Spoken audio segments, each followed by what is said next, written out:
Guys, nagluto ako ngayon ng pork giniling. Ayan siya guys.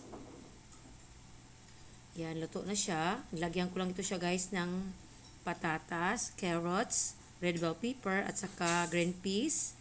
At meron din siyang guys, pineapple juice at saka pineapple crust. Ayan. Tapos nilagyan ko din siya guys ng liquid nor seasoning at kunting tomato sauce.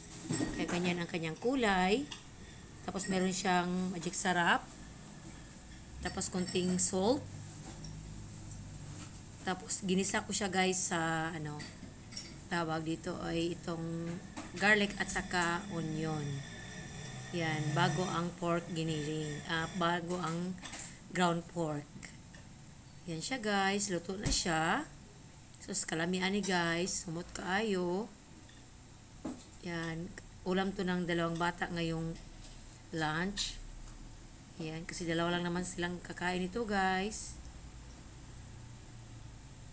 Yan, pero marami ang niluto ko guys para hanggang hapunan na lang ba. Yan siya guys, ang ating pork giniling. So, pagkalamian ni guys, at napakabango niya. Thank you for watching.